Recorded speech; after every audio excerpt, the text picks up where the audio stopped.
Alright guys, so here's video number 2, and in this video I want to talk about ducking as a way of punishing moves, right? So in the last video we talked about block punishing. If a move is -10 or worse, you can generally punish it unless the pushback is too much.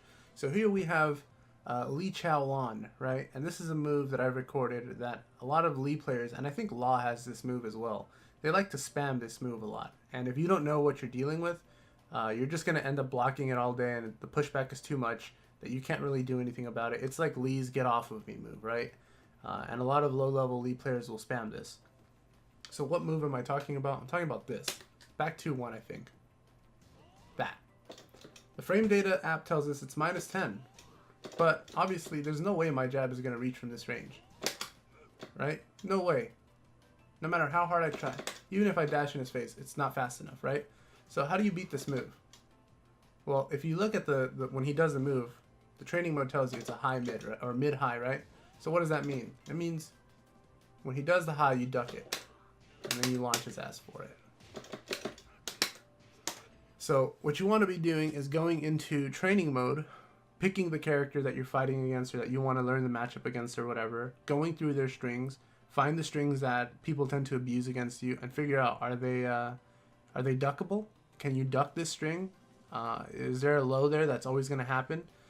Is the mix-up, a lot of the times characters will have like mix-ups, right? They'll have one string that ends with a high, one string that ends with a mid, and one string that ends with a low or something like that.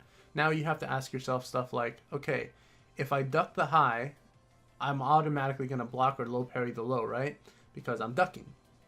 So naturally, I don't have to worry about the high and I don't have to worry about the low. So what about the mid, right? And now that's when we get into the situation of fuzzy guarding, and that's what I'm going to be talking about in the next video. So I suggest you focus on doing the block punishing and doing the ducking stuff first. So this way, every time that you see Lee do this stupid move, and he yells, right? It's really annoying because they just spam this shit all day. You have to sit in training mode for hours until you can duck that every single time on reaction. The second you see Lee do that back 2, it's like Law's junkyard kick, right? Law has back 2, what is it? Back 2-4, and then he has the dragon. It's a snake edge, and he has a high after that. So you need to block the back 2 and then low parry, because you're always going to stop both of those strings. So it's the same idea, right? That's what I was talking about, the mix-up situation.